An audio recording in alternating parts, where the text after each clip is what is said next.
Isya dengan mendengarkan terusan pembahasan dari kitab Sahih wa Tadhkirah yang diambil dari kitab induknya kitab At-Tadhkirah yang dikarang. Kitab ini berbicara tentang hal-hal berkaitan dengan kematian dan berkaitan dengan akhirat. Jadi ketika kita mempelajari kitab ini merupakan bagian dari menyempurnakan iman kita kepada Allah dan iman kita kepada hari akhir ya. Karena diantara iman, rukun iman yang 6, yaitu kita berkewajiban untuk beriman kepada hari akhirat. Bagaimana tahapannya, kemudian ada apa saja kejadian-kejadian yang ada pada hari akhirat, maka dalam kitab ini dijelaskan dengan detail. Oleh karena itu kitab ini merupakan salah satu referensi yang dikaji, yang dipakai oleh banyak orang di mana-mana ketika membahas pembahasan tentang hal-hal yang berkaitan dengan kematian dan hari akhirat. Jamaah semuanya yang dimuliakan oleh Allah Subhanahu wa taala. Pada pertemuan sebelumnya kita sudah mengambil tentang sifat-sifat ahli surga.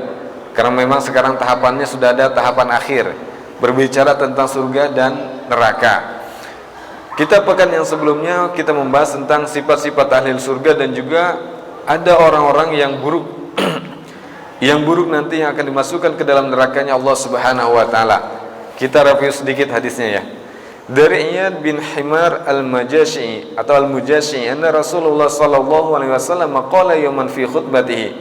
Bahwasanya Rasulullah sallallahu alaihi wasallam diceritakan pernah menyampaikan sebuah khutbahnya. Pada suatu hari beliau bersabda, ahlul jannati salasah, orang-orang penduduk surga itu ada 3 macam. Dan kita lihat ya, diri kita apakah termasuk salah satu dari sifat penghuni surga atau tidak. Kalau ada, alhamdulillah, istiqomah, bersabar sampai ajal menjemput. Kalau tidak ada, maka kita perlu muhasabah ulang. Hadis ini diriwayatkan oleh Imam Muslim. Beliau mengatakan penghuni surga itu ada 3. Siapa mereka? Yang pertama adalah Dzu Sultanin Muqsitin Mutasaddiqin Muwaffaqin. Yang pertama adalah orang yang mempunyai kekuasaan dan dia juga menggunakan kekuasaan tersebut dengan adil dan dia rajin bersedekah. Dan memang orang yang punya kekuasaan, presiden, raja, pejabat ya, ketika mereka memiliki kekuasaan, banyak keistimewaan yang didapatkan oleh mereka. Termasuk merupakan orang punya kekuasaan dan mereka menggunakan kekuasaannya dengan penuh keadilan, tidak ada kezaliman, maka ini bisa mengantarkan mereka ke dalam surganya Allah Subhanahu wa taala. Kelebihan yang lain juga ada ya. Dalam hadis yang panjang, Allah akan sab'atun yudhilluhumullahu yauma la dhilla illa dhilluh. Nanti ada 7 orang, 7 kelompok yang akan diberikan naungan yang mana tidak ada naungan kecuali naungannya Allah Subhanahu wa taala pada hari kiamat. Siapa mereka? Yang pertama adalah al-imamul adil, pemimpin yang adil. Kalau dalam riwayat yang lain, di antara orang yang doanya mustajab, tidak langsung dijawab oleh Allah Subhanahu wa taala, tidak ada penundaan. Yaitu kata Rasulullah SAW, ya, pemimpin yang adil. Kalau dia berdoa, dia akan segera dikabulkan doanya oleh Allah Subhanahu wa taala. Jadi dia adil dalam kekuasaannya dan juga bersedekah, rajin bersedekah. Kemudian yang kedua, rajulun rahimun raqiqul qalbi. Seorang laki-laki yang penyayang, yang hatinya lembut, Maka kita juga kalau kita periksa hati kita, dan ini merupakan salah satu sifat yang ada pada diri kita, hatinya seorang penyayang dan juga lembut, maka dia termasuk orang yang akan menjadi penghuni surga. Jadi kalau orang yang hatinya penyayang dan lembut, gampang kesentuh dia. Ada orang minta dibantu gitu kan, ada orang kesusahan ditolong. Bahkan kalau ngelihat ada orang misalkan dia kehabisan bensin di jalan, dia akan bantu tolong. Akan didorongkan motornya, ditanya ya, kenapa Pak mogok motornya? Kehabisan bensin nih. Biasanya kalau orang yang hatinya lembut, dia akan mengantarnya atau membantunya untuk mencarikan tukang bensin yang terdekat ya. Tapi kalau orang yang tidak ada perasaan yang seperti itu, kasih sayang kemudian hati yang lembut, maka biasanya dia tidak akan peduli. Wa muslimin afifin dhaifin mutadhaifin du'iyal. Dan yang ketiga kata Rasulullah SAW, di antara sifat ahli surga seorang muslim yang lemah dalam urusan apa? Dunia. Tapi dia kuat dalam urusan akhiratnya dan dia menjaga kehormatannya. Jadi pandangannya dia jaga, kemaluannya dia jaga. Maka kalau ada orang seperti itu, merupakan salah satu penghuni surga yang berjalan di atas muka. Kemudian berikutnya Rasulullah SAW menyebutkan orang-orang penghuni neraka, dan penghuni neraka ada 5. Siapa mereka? Yang pertama kata Rasulullah SAW, hadisnya diriwayatkan oleh Imam Muslim ya dalam sahihnya, jadi sudah valid insyaallah. Alladzi la yakhfa lahu tama'un wa indaqa illa khanahu, yaitu al-wal khain alladzi la yakhfa lahu tama'un wa indaqa illa khanahu, yaitu seorang pengkhianat. Kalau dia memang tidak nampak pengkhianatannya atau sifat khianatnya, tetapi ketika dia punya kesempatan untuk berkhianat, maka dia akan berkhianat. Jadi seorang pengkhianat merupakan mereka calon penghuni neraka. Warajulun, kemudian yang berikutnya yang kedua, warajulun la yasbi wa la yumsi illa wa huwa yukhadi'uka fi ahlika an ahlika wa malika. Kemudian karakter orang sifat yang penghuni neraka nanti, yang akan menghuni nerakanya Allah Subhanahu wa taala, seorang laki-laki tidak pagi dan tidak sore kecuali dia mendustakanmu, berbuat bohong kepadamu. Jadi pagi dan sore kerjanya berbohong, dan memang orang yang biasa berbohong akan berbohong lagi untuk menutupi kebohongannya, karena dia akan menyelamatkan dirinya dengan berbagai cara, walaupun harus berbohong berkali-kali. Tapi ujung-ujungnya pasti orang akan sadar juga dengan perbuatan bohong dia. Yukhadi'uka fi ahlika an ahlika wa malika, baik itu dalam keluargamu maupun hartamu. Kemudian yang ketiga kata Rasulullah sallallahu alaihi wasallam, wa dzakarul bukhla awil kadiba. Kemudian Rasulullah sallallahu alaihi wasallam mengatakan yang ketiga, menyebutkan orang yang pelit dan orang pendusta. Kemudian yang keempat, Rasulullah sallallahu alaihi wasallam mengatakan penghuni neraka adalah ad-dhaifu alladzi la zabra lahu alladzina hum fikum tabaun la yattabi'una ahlan wala mala. Orang yang lemah, yang tidak ada akalnya. Tidak akal kayak gimana? Gila kah? Enggak. Dia punya akal, tapi akalnya tidak bisa mengantarkan dia untuk membedakan mana baik, mana benar, mana perintah yang harus diikuti dan mana larangan yang harus dihindari. Sehingga orang yang tidak membedakan dan tidak bisa taat kepada Allah Subhanahu wa taala untuk menjalankan perintah dan larangannya, menjauhi larangannya, maka orang ini seperti orang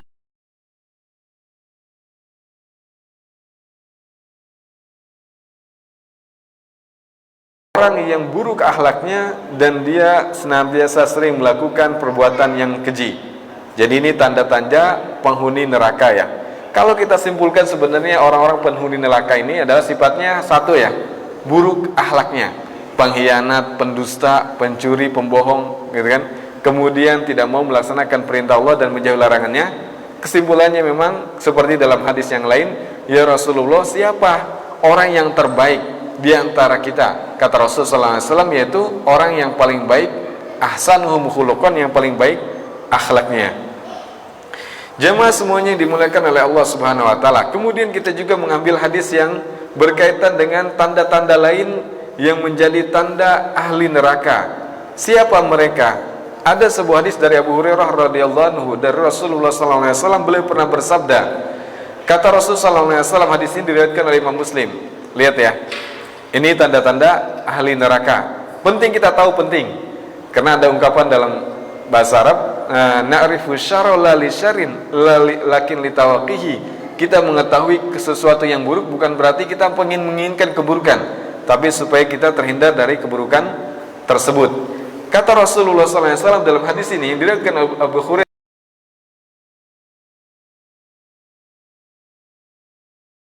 masuk penghuni neraka. Lam arahuma ma'hum, lam arahuma qaumun ma'hum suyatun ka'adnabil baqar. Aku tidak pernah melihat kedua golongan ini pada zaman Rasulullah SAW. Berarti nggak ada orang-orang yang dikatakan oleh Rasulullah SAW. Siapa mereka? Yaitu sekelompok orang. Ma'ahum suyatun, mereka memegang cambuk-cambuk seperti ekor sapi. Yadribuna bihan nas, mereka memukul dengannya orang-orang. Ini kelompok yang pertama ya. Kemudian yang kedua, nisaun kasiyatun ariyat, dan perempuan-perempuan yang mereka memakai pakaian tapi telanjang, ma'ilatin mumilat, maka mereka memakai wangian dan mereka ma'ilatun, mereka tidak melaksanakan perintah Allah Subhanahu wa taala. Mumilatun, dan mereka juga mengajak orang-orang yang lainnya untuk bermaksiat kepada Allah Subhanahu wa taala. Ru'usahunna, kepala mereka ka'asnamil bukhtil ma'ilah, seperti punuk unta. Jadi kepalanya bentuknya seperti punuk unta, maksudnya hiasan kepalanya ya. Al-ma'ilati yang condong, mereka bagaimana nasibnya? La yadkhulunal jannata, mereka tidak akan masuk ke dalam surganya Allah Subhanahu wa taala, wala yajidna rihaha, dan mereka tidak akan mencium baunya. Wa inna rihaha, dan sesungguhnya bau surga itu la yujadu min masirati kadza wa kadza, akan tercium dalam jarak seperti ini dan seperti ini. Dalam riwayat yang lain 500 tahun perjalanan tercium baunya surga. Tapi kalau orang yang termasuk dua golongan ini, maka mereka tidak akan mencium baunya surga, apalagi masuk ke dalam surganya Allah Subhanahu wa taala.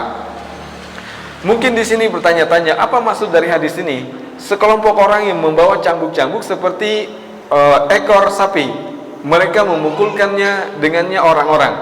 Maka ulama menjelaskan, yang dimaksud dari sini adalah orang-orang yang membawa alat pukul, pentungan atau senjata. Kemudian senjatanya ini tidak dipakai untuk sesuatu yang benar. Karena dalam Islam cambuk ada hukum cambuk malah. Orang-orang yang misalkan berzina dan mereka belum menikah, hukumannya adalah cambuk. Atau mereka orang-orang yang menuduh seseorang dan mereka tidak punya bukti yang kuat, maka mereka juga bisa dihukum cambuk. Jadi hukuman menggunakan cambuk di dalam Islam ada. Apakah yang dimaksud dalam hadis ini orang-orang yang memegang cambuk yang menghukum orang-orang yang berzina? Maka ulama menjelaskan enggak.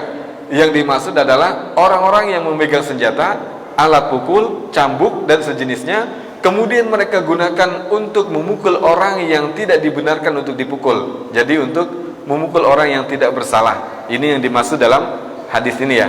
Jadi kalau mungkin konteks sekarang ya Satpol PP, polisi, ya, militer, TNI yang punya senjata, tapi senjatanya tidak digunakan untuk sesuatu yang baik dan benar, kemudian digunakan untuk menzalimi orang lain, memukul orang lain tanpa alasan yang jelas, maka ini bisa termasuk hadis yang disebutkan dalam riwayat Imam Muslim ini.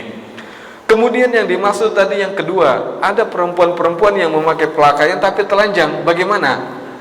Ini dan salah satu mengindikasikan ini nggak pernah ada pada zaman Rasul ya. Karena Rasul mengatakan, aku nggak pernah melihat mereka sebelumnya. Jadi nggak ada pada zaman Rasul pakai pakaian tapi telanjang. Oleh karena itu ulama menjelaskan dengan beberapa penjelasan. Kalau Al-Imam An-Nawawi mengatakan karena ini dimaknai dengan maknawi, jadi dipahami dengan secara maknawi. Maksudnya gimana? Memakai pakaian yaitu mereka yang merasakan nikmat-nikmat Allah Subhanahu wa taala, mendapatkan nikmat dari nikmat Allah, tapi mereka tidak mensyukurinya, maka mereka digambarkan seperti perempuan yang memakai pakaian tapi telanjang. Karena mereka belum ada gambaran. Adakah orang perempuan pakai pakaian tapi telanjang? Pada zaman mereka nggak ada. Sehingga dimaknai dengan makna yang seperti maknawi ya. Mereka mendapatkan nikmat dari nikmat Allah, tapi mereka tidak mensyukurinya, ingkar kepada nikmat Allah. Jadi pakai pakaian tapi seperti telanjang. Penjelasan yang lain dari Imam Nawawi juga beliau mengatakan adalah maksud adalah perempuan-perempuan yang memakai pakaian tapi pakaiannya sepotong-sepotong sehingga sebagian auratnya kelihatan. Memakai pakaian tapi seperti telanjang. Maksudnya pendapat yang kedua mengatakan yaitu orang-orang perempuan yang memakai pakaian tapi pakaiannya enggak full ya, enggak full, sebagian terbuka sehingga dia masih seperti orang yang nampak auratnya dan disebut seperti telanjang. Kemudian pendapat yang ketiga yang mungkin ini yang ada dalam realita kita ya, yang kedua yang ketiga ini adalah perempuan-perempuan yang memakai pakaian yang ketat, yang tipis sehingga nampak bentuk tubuh mereka, terlihat bentuk tubuh mereka. Mereka pakai pakaian kemudian mereka telanjang. Jadi ini yang kita dapatkan ya, pemaknaan yang menurut pendapat yang kedua, kemudian yang ketiga, dan kita realitanya kita dapatkan, dan ini fenomena yang sebelum pada zaman Nabi Muhammad SAW itu tidak disebutkan, tidak didapatkan, karena Rasul mengatakan dua golongan termasuk ahli neraka dan aku belum pernah melihat mereka sebelumnya. Jadi memang tidak ada zaman Nabi, baru zaman now ya, zaman. Kemudian penjelasan dari ma'ilat mumilat. Apa sih ma'ilat mumilat ya? Ma'ilat mumilat juga ada beberapa penjelasan. Yang pertama, ma'ilat adalah orang-orang yang keluar dari ketaatan kepada Allah Subhanahu wa taala. Mumilat, dia mengajak orang lain, perempuan yang lain untuk berbuat maksiat kepada Allah Subhanahu wa taala. Kemudian penjelasan yang lain ma'ilat mumilat yaitu perempuan-perempuan yang memakai minyak wangi, karena memang dilarang ya dalam hadis yang lain kalau perempuan keluar pakai minyak wangi dan tujuannya sampai tercium untuk laki-laki sehingga membuat fitnah, maka dia seperti seorang penzina. Dalam hadis ini ma'ilat mumilat dijelaskan, penjelasan yang lainnya adalah dia keluar memakai minyak wangi, kemudian berjalan dengan lenggok menggerakkan bahunya supaya menarik kaum laki-laki. Dan ini kita dapatkan ada hari ini gitu kan, perempuan-perempuan seperti itu. Kemudian penjelasan yang terakhir adalah perempuan-perempuan yang menyisir sisiran, dan sisiran seperti populer dengan identik dengan sisiran-sisiran para penzina, dan dia juga menyisirkan perempuan yang lainnya seperti sisirannya. Jadi dia sisirannya model itu yang identik dengan tanda ya seperti para penzina. Kemudian dia juga melakukan hal itu kepada yang lainnya, menyisirkan orang lain. Itu yang dimaksud dengan ma'ilat mumilat. Dan yang dimaksud yang poin yang terakhir adalah kepala mereka seperti punuk unta yang condong. Gimana maksudnya? Yang maksud di sini adalah perempuan-perempuan kalau dia memakai tutup kepala kemudian diikat dengan kain atau sorban sehingga bentuknya berbeda dan seperti lengkungan punuk unta yang condong.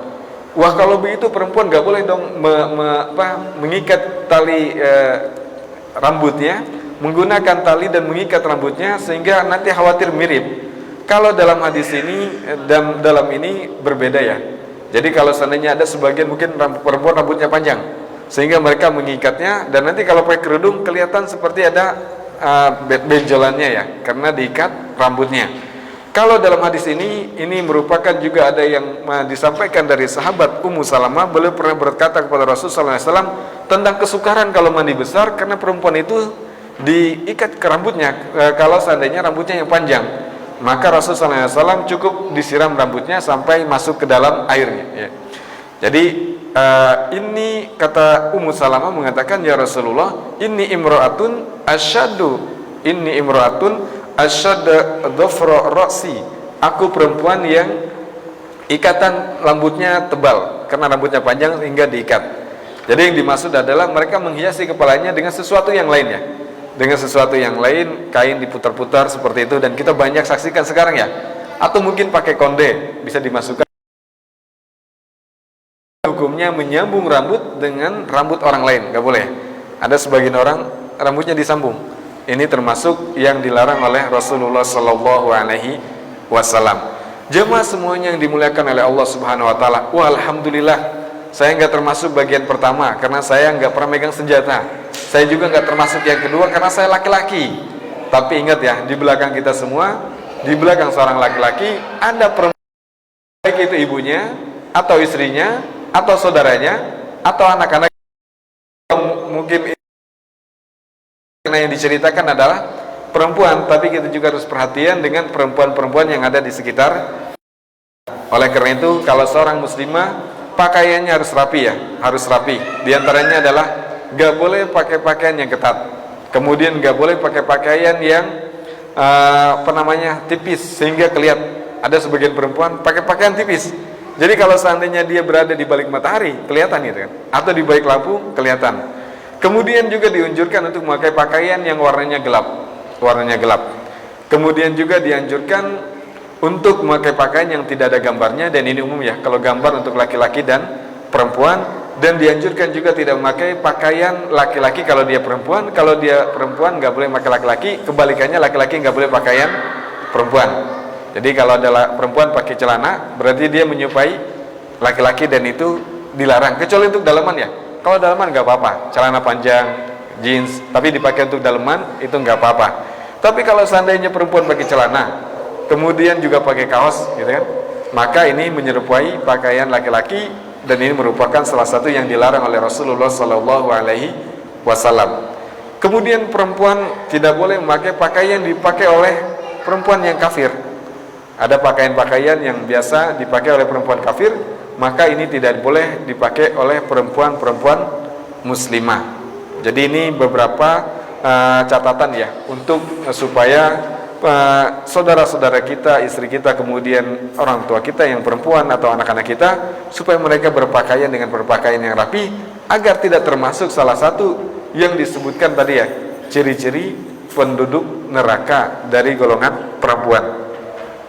Jamaah semuanya yang dimuliakan oleh Allah Subhanahu wa taala, dan ini juga sekaligus bisa kita menyimpulkan bahwasanya aurat bagi perempuan itu merupakan adalah semua badannya kecuali wajah dan tangan, ya, telapak tangan. Sebagaimana dalam hadis Asma, Rasul pernah mengatakan, wa Asma, idza bala innal mar'ata idza balagatil mahid fala yasluhu ayyura minha illa hadza wa hadza.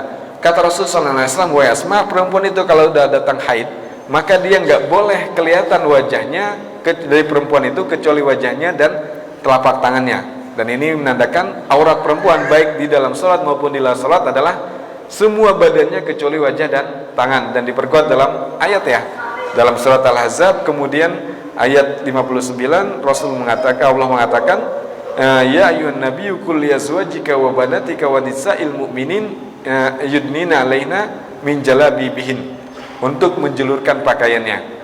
Nah, dan juga ada ayat yang lain yang menunjukkan bahwasanya perempuan itu harus menutup aurat. Karena sekarang ini ada yang viral, ya, mengatakan pakaian menutup berhijab, berjilbab itu bukan suatu kewajiban. Nauzubillah summa nauzubillah. Yaitu ayat dalam surat An-Nur, ya. Allah pernah mengatakan, wal qawaidu minan nisa'i allati la yarjuna nikahan falaysa 'alaihinna junahun ayyadna siyabahunna ghairu mutabarrijatin bizina. Maka perempuan-perempuan yang sudah tua renta, yang enggak ada lagi orang berhasrat dengan dia, enggak mungkin lagi dia misalkan ada orang yang mau naksir sama dia atau tergoda dengan dia. Ada, ya, perempuan-perempuan sudah 70 tahun, kita melihatnya biasa saja. Kalau dia tidak menutup kepalanya, maka perempuan-perempuan seperti ini tidak masalah, mereka tidak mengenakan penutup kepalanya, membuka sebagian badannya, karena memang tidak ada lagi sesuatu yang menarik darinya, tidak ada potensi terjadi fitnah. Nah, kalau ayat ini menjelaskan bahwasanya sebagian perempuan yang sudah misalkan lanjut usia dan mereka punya kelonggaran, berarti kebalikannya. Kalau perempuan-perempuan yang masih muda, kemudian mereka masih parasnya masih menarik dan juga masih bisa untuk dinikahi dan juga berhubungan dan lain sebagainya, maka lebih wajib. Karena kalau seandainya nggak diwajibkan untuk berjilbab, untuk apa Allah menetapkan satu ayat yang memberi keringanan kepada perempuan-perempuan yang sudah tua renta untuk tidak mengenakan sebagian menutup auratnya. Jadi maksudnya mubazir ayat ini, karena memang kalau seandainya pemahamannya jilbab itu nggak wajib, nggak perlu lagi ditegaskan, ada keringanan bagi perempuan yang sudah tua renta untuk menyingkap sebagian auratnya seperti kepalanya, ya. Jadi seperti itu, ya. Jadi perkataan orang-orang yang bodoh yang tidak paham dengan syariat Allah Subhanahu wa taala. Jamaah semuanya yang dimuliakan oleh Allah Subhanahu wa taala. Al-Imam fi aksari ahli janni wa aksaru ahli nar. Bab yang menjelaskan siapa sih yang paling banyak penduduk surga itu dan siapa mereka yang paling banyak penduduk neraka. Kita lihat, ya. Siapa mereka? An Usama ibn Zaid, dari Usama bin Zaid. Qala Rasulullah sallallahu alaihi wasallam. Hadis ini diriwayatkan oleh Imam Bukhari dalam sahihnya. Beliau pernah bersabda, "Kuntu ala babil jannati fa idza amatun man dakhala al-masakin." Aku pernah berdiri di pintu surga ketika Isra Mi'raj, ya. Fa idza amatu man dakhala al-masakin, maka kebanyakan orang yang masuk ke dalam surga itu merupakan orang-orang yang miskin. Wa idza ashabul janni mahbusuna ila ashaban nar faqad umiru bihim ilan nar. Wa kuntu ala babin nar fa idza amatu man dakhala an-nisa. Kemudian Rasulullah SAW berdiri di pintu neraka dan beliau melihat, kata Rasulullah SAW, kan orang yang masuk ke dalam neraka adalah perempuan. Hadis ini, penghuni neraka paling banyak adalah perempuan. Kemudian kita baca hadis yang lainnya, selesaikan. Wa min hadis Ibnu Abbas fi hadis kusubi syams, dan dari hadis Ibnu Abbas dalam hadis yang berbicara tentang adanya gerhana matahari. Wa ara'aitu nara falam ara mandaron kal yaumi qad, dan aku pernah menyaksikan neraka dan aku tidak pernah melihat suatu keadaan, kemudian fenomena seperti hari itu.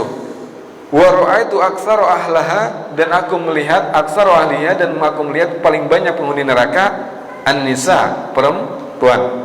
Qalu bima ya Rasulullah, kenapa ya Rasulullah kok banyak perempuan termasuk penghuni surga? Qala yakfuruhunna, karena kufrihina, karena mereka. Kemudian sahabat mengatakan, kenapa? Kufur kepada Allah kah? Ingkar kepada Allah kah? Maka Rasul menjawab, yakfurnal ashir wa yakfurnal ihsan au ala wasanta ilaihi dahunna ad-dahra kullahu summa rawat minka ma takrahu qalat ma ra'aitu minka khairan qat. Kata sahabat, ya Rasulullah, kenapa mereka kufur? Karena kekufuran mereka, kata Rasul kan. Sahabat bertanya lagi, kok bisa? Kenapa mereka kufur? Maka apakah mereka kufur kepada Allah? Maka Rasul menjawab, mereka karena kekufuran mereka terhadap suami-suami mereka. Mereka kufur terhadap kebaikan. Kalau seandainya, kata Rasul, engkau berbuat baik kepada salah satu di antara mereka, perempuan, istri ya, ad-dahru setahun, semuanya berbuat baik setahun. Sumarat minka ma takrahu, kemudian ada satu hari dia melihat sesuatu yang dia enggak suka, dibenci. Maka Rasul mengatakan, qalat, dia akan berkata, ma ra'aitu minka khairan qat, aku tidak mendapatkan padamu kebaikan sedikit pun. Jadi perempuan biasanya seperti itu ya. Suaminya hari pertama baik, hari kedua baik, sampai hari 29 baik. Hari 30 dia mungkin minta martabak gitu kan. Mas, Bang, Bi gitu kan. Nanti pulang bawa martabak ya gitu. Rupanya suaminya lupa. Biasanya apa? Dia akan ngomel-ngomel, dia akan mengatakan, udah, abang gak sayang, abang gak peduli gitu kan. Padahal tanggal 1, tanggal 2, tanggal 3 sampai tanggal 29 baik. Tapi karena ada sesuatu yang ia benci atau keinginannya yang gak diturutin, kemudian dia kecewa, maka dia biasanya gampang melupakan kebaikan suaminya. Ini yang salah satu sebab mereka termasuk aksaru ahlin nar, kebanyakan penghuni neraka. Kalau dari Imran bin Hasin, bahwasanya Rasulullah SAW pernah bersabda, riwayatnya hadisnya dari Imam Muslim, inna aqalla sakinil jannati an-nisa, sesungguhnya paling sedikit penghuni surga itu adalah perempuan. Jamaah semuanya yang dimuliakan oleh Allah Subhanahu wa taala. Mungkin ada yang bertanya-tanya, kok kenapa Imam Al-Qurtubi enggak menyebutkan di sini bahwasanya ada juga loh hadis yang lain menyebutkan paling banyak ahli surga itu adalah perempuan. Pernah dengar enggak? Jadi dalam hadis yang panjang ya, yang sahih dalam riwayat Imam Muslim, nanti bagi pertama orang yang kelompok orang yang pertama kali masuk surga itu, wajah mereka terang sekali seperti bulan purnama. Kemudian menyusul berikutnya, kelompok berikutnya, wajah-wajah mereka seperti bintang-bintang yang ada di angkasa, menyinarinya, sinarnya seperti itu. Kemudian akhir hadisnya adalah mengatakan, setiap bagi penghuni surga nanti ada 2 perempuan. Setiap bagi penghuni surga ada 2 perempuan. Kalau mereka pakai pakaian, terlihat sudah tulang sumsumnya dari luar pakaiannya. Jadi saking tipisnya pakaiannya. Kemudian saking putihnya betis mereka. Maka Ibnu Hajar Al-Asqalani mengatakan, 2 perempuan ini siapa? Apakah dia bidadari, perempuan dari langit atau perempuan dari dunia? Maka beliau menjelaskan, mereka merupakan 2 perempuan dari penduduk dunia. Jadi di bumi, mereka manusia. Nah, dari situ ulama menyimpulkan, kalau 2 banding 1, berarti jumlahnya berapa? Berarti jumlahnya lebih banyak perempuan daripada laki-laki. Gimana ini? Ada satu hadis mengatakan, nanti setiap orang laki-laki akan mempunyai 2 istri dari penduduk bumi. Jadi yang sekarang belum poligami, punya niatan tapi nggak kesampaian, insya Allah nanti Allah mudahkan jalannya ya, gratis dikasih nanti. Itu dari 70 bidadari hurun ain. Kemudian kalau dari penduduk buminya 2. Kalau kalian seperti itu, berarti kan paling banyak mayoritas di surga itu adalah perempuan. Tapi hadis yang lain mengatakan bahwasanya paling banyak penghuni neraka adalah perempuan. Mana yang benar ini? Gimana memahami 2 hadis ini? Maka ulama dalam menggabungkan 2 hadis ini mengatakan kalau dibandingkan perempuan dunia ini banyak masuk neraka. Yang pertama pendapatnya begini ya. Kalau seandainya dibandingkan perempuan yang masuk surga dengan bidadari yang di atas surga, maka lebih banyak bidadari yang di surga karena 72 bidadari dibandingkan dengan 2 perempuan setiap laki-lakinya kan. Kalau seandainya dibandingkan dengan neraka, 2 ini tidak ada apa-apanya karena 2 doang dia, 2 orang, tapi dimasuk neraka itu lebih banyak. Maksudnya kenapa ada hadis yang mengatakan banyak perempuan termasuk ahli surga? Karena digabung dengan bidadari. Itu jawaban yang pertama. Kemudian jawaban yang kedua, dan ini yang diambil oleh Imam Al-Qurtubi rahimahullah ta'ala, kenapa perempuan disebutkan dalam hadis yang lain termasuk banyak penghuni surga? Karena sebelum nantinya kan ada orang masuk ke dalam surga itu ada yang tanpa hisab, VVIP ya, yang saya sampaikan itu. Dia tanpa hisab langsung masuk dalam surga, nggak lagi direkap amalannya, nggak lagi screening, nggak ditanya lagi. Ada orang dihisab dulu baru masuk surga, ada.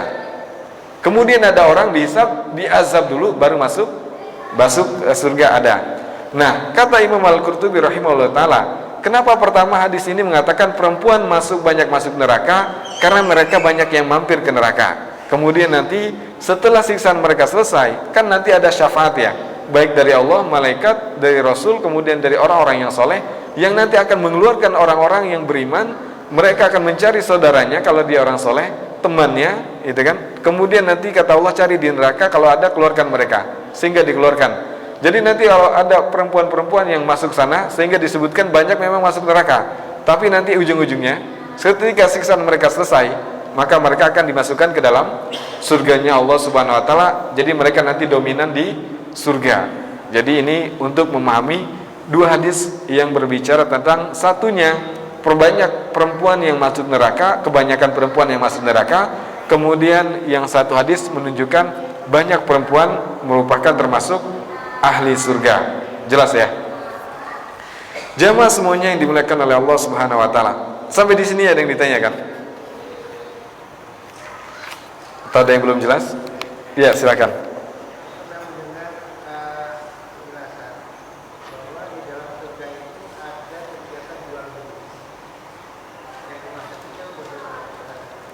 Ya, jadi ibaratnya ini seperti kehidupan ya, tapi kehidupan yang tidak ada kesusahan ya. Waqbala ba'du mala ba'di yatasaalun, dan mereka nanti akan bertemu dan saling bertanya, menyapa, bahkan nanti ada pasar di sana, mereka berkumpul, ketemu gitu kan. Jadi nanti akan bercakap-cakap mereka, dan memang bukan berarti kita samakan ya. Pokoknya kalau surga itu gambarannya kata Rasul, mala ainun ra'at wala udhunun samiat wala khatara ala qalbil bashar. Kalaupun ada sesuatu yang disebutkan di sana kemudian menyerupai ada yang di dunia, maka kita nggak bisa menyamakannya, karena kata Rasul surga itu isinya apa yang nggak pernah kelihat, dan apa yang nggak pernah kedengar, dan apa yang tidak pernah terdetik dalam hati. Jadi kalau misalkan di sana ada anggur, wah sering makan anggur saya, gitu kan? Apa bedanya anggur surga dengan anggur ini? Di sana ada delima, saya juga pernah makan delima. Apa bedanya, gitu kan? Oh di sana juga ada pasar, saya ngeliat pasar becek banget di sini, gitu kan? Jangan-jangan nanti sama juga kotor di sana. Jadi semua yang disebutkan dalam surga itu jangan kita samakan dengan di dunia, karena dalam surga kaidahnya seperti itu ya.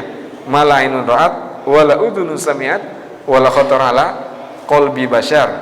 Jadi ini merupakan tidak ada tandingannya apapun yang pernah disebutkan dalam surga. Soal detail-detailnya bagaimana, apakah ada kios-kiosnya gitu kan, ada online-nya, beli online atau gimana, wallahu alam ya. Tapi memang disebutkan seperti itu, wallahu alam bisawab, belum pernah masuk soalnya. Jadi nggak bisa ngedetailkan secara detail, dan sekandanya pun kita samakan dengan di dunia tidak kita bisa samakan ya. Wallahu a'lam. Ada lagi yang lain? Gak ada? Kalau nggak ada kita lanjutkan ya. Sedikit lagi. Bab minhu, bab bagian dari bab yang tadi. An Abi Hurairah radhiyallahu anhu anna Rasulullah sallallahu alaihi wasallam qala. Dari Abu Hurairah bahwasanya Rasulullah sallallahu alaihi wasallam qala, beliau pernah bersabda. Hadis ini diriwayatkan oleh Imam Bukhari dalam sahihnya. Kul ummati yadkhuluna al-jannata illa man aba. Semua umatku masuk surga kecuali yang enggan. Sahabat nggak dengar ini heran, kok ada orang nggak masuk surga gitu. Maka mereka berkata kepada Rasulullah sallallahu alaihi wasallam, "Wa man ya'ba ya Rasulullah?" Siapa sih yang enggan masuk surga? Kok aneh? Ada orang enggan masuk surga. Qala man ata'ani dakhala jannah. Barang siapa yang mentaatiku maka dia masuk surga, mentaatiku maka dia masuk surga. Wa man asani faqad aba, dan barang siapa yang bermaksiat kepadaku, enggan mengikuti dan taat kepada Rasulullah sallallahu alaihi wasallam, maka dia telah ingkar. Jadi gampang sekali ya untuk masuk surga. Kata Rasul mengatakan semua umatku akan masuk surga, dan alhamdulillah kita termasuk umat Nabi Muhammad sallallahu alaihi wasallam. Tapi memang ada umat-umat Nabi Muhammad yang ingkar ya, yang tidak mau taat kepada Rasulullah sallallahu alaihi wasallam. Karena kan kalau kita lihat syarat amalan diterima itu kan dua ya. Ikhlas, kemudian yang kedua adalah mutaba'atun Nabi, mengikuti apa yang diarahkan, dicontohkan, diajarkan oleh Rasulullah Sallallahu Alaihi Wasallam.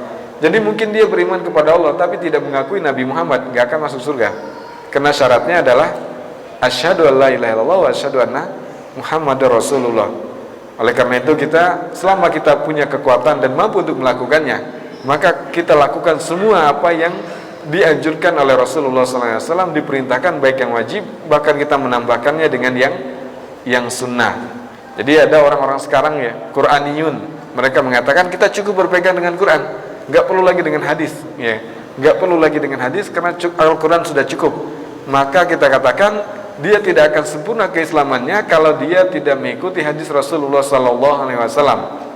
Jadi ada orang-orang namanya Quraniyun ya, mereka hanya berpegang kepada Al-Quran. Karena kalau kita lihat Quran memerintahkan sholat tapi nggak menyebutkan berapa rakaat sholat yang wajib, nggak disebutkan gerakannya bagaimana. Al-Quran memerintahkan zakat, nggak menyebutkan berapa persen yang harus dikeluarkan zakat, kemudian nisabnya berapa, haulnya berapa gitu kan. Tapi itu semua dijelaskan dalam hadis Rasulullah SAW. Dan Allah juga mengatakan tentang hadis ini, wa may yantiqu 'anil hawa in huwa illa wahyu yuha, dan tidaklah yang diucapkan oleh Rasulullah SAW dari dirinya, tapi merupakan wahyu dari Allah Subhanahu wa Ta'ala. Bahkan kita akan hidup bahagia dan tentram ya dengan sunnah Rasulullah SAW. Ada buku kecil yang menyebutkan 1001 sunnah sehari semalam. Sunnah sehari semalam, dan ini luar biasa ya. Jadi kalau kita pengen mengikuti Rasul, banyak tuntunannya, kemudian caranya yang bisa kita ikuti dalam makanan, dalam berpakaian, dalam berjalan, kemudian dalam bergaul, dalam rumah tangga dan lain sebagainya. Karena Rasul memang dikatakan dalam surat Al-Ahzab, laqad kana lakum fi Rasulillahi uswatun hasanah, telah ada pada diri Rasulullah SAW merupakan teladan yang baik. Hadis yang terakhir, babun la yadkhulul jannata qati'ur rahim. Ada orang yang enggak akan masuk surga. Siapa mereka? Orang yang memutus hubungan silaturahim. Qala ta'ala, fa hal asaitum in tawallaitum an tufsidu fil ardi wa tuqatti'u arhamakum. Ulaika alladzina la'anahumullah. Surat Muhammad ya, ayat 22-23. Fa hal asaitum in tawallaitum. Apakah kalian seandainya kalian menguasai, kalian berpaling, antubsidu, kalian akan berbuat kerusakan fil ardi di dunia, wa tuqatti'u arhamakum, dan memutus silaturahim. Dalam hadis yang lain dari Jubair bin Mut'im mengatakan dari bapaknya, dari Nabi SAW, beliau pernah bersabda, hadis ini diriwayatkan oleh Imam Bukhari, la yadkhulul jannata qati'un, tidak akan masuk surga orang yang memutus. Qala Ibnu Umar, apa itu? Ibni Abi Umar, qala Sufyan, yakni qati'ur rahim, orang yang memutus silaturahim. Silaturahim ini apa sih? Biasanya kalau dalam bahasa Indonesia mengalami perluasan makna ya. Biasanya kalau misalkan ada orang kumpul alumni SMA, ayo kita kumpul yuk, ngapain? Kita ngitung-ngitung apa? Silaturahim. Padahal silaturahim itu tidak dimaknai seperti itu. Kalau kita ngelihat kamus besar bahasa Indonesia, memang silaturahim itu menjalin hubungan ya, hubungan yang lebih umum. Tapi yang dimaksud silaturahim ini adalah menjalin hubungan dengan saudara sekandung, silah menyambung. Rahim diambil dari kata rahim, yang serahim, dan ini juga yang dijelaskan oleh Al-Imam An-Nawawi berkaitan dengan maksud silaturahim. Terus untuk teman sekantor apa yang digunakan? Yaitu mereka ikhwah ya, saudara semuslim. Jadi kita memperkuat persaudaraan semuslim. Kalau seandainya mereka, misalkan mereka masih Islam tapi bukan saudara kita. Tapi yang dimaksud di sini yang nggak boleh memutuskan silaturahim, yaitu nggak boleh memutuskan hubungan sekandung. Jadi misalkan dia nggak mau ngomong dengan keluarganya, udahlah, saya nggak menganggap kamu lagi saudara.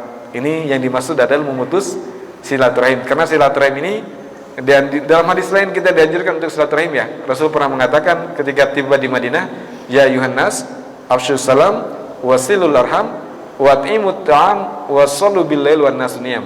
Wahai orang-orang, sebarkan salam, kasih makan, sambung silaturahim. Silaturahim ini maksudnya memperkuat hubungan kekerabatan yang masih ada hubungan saudara, apalagi saudara kandung. Ada orang baik dengan temannya, tapi musuhan dengan saudara kandungnya. Padahal dia orang tuanya sama, kecilnya barengnya sama, tapi udah besar karena ada urusan masalah dan sebagainya, mereka saling membenci. Nauzubillah summa nauzubillah. Kata Rasul, tidak akan masuk surga orang yang memutuskan, maksudnya yang memutuskan rahim. Wallahu a'lam bishawab. Kita cukupkan sekian dan demikian. Sebentar lagi azan Isya. Mudah-mudahan apa yang disampaikan bermanfaat. Kita tutup dengan kafaratul majlis. Subhanakallahumma bihamdika asyhadu an la ilaha illa anta astaghfiruka wa atubu ilaik. Assalamualaikum warahmatullahi wabarakatuh.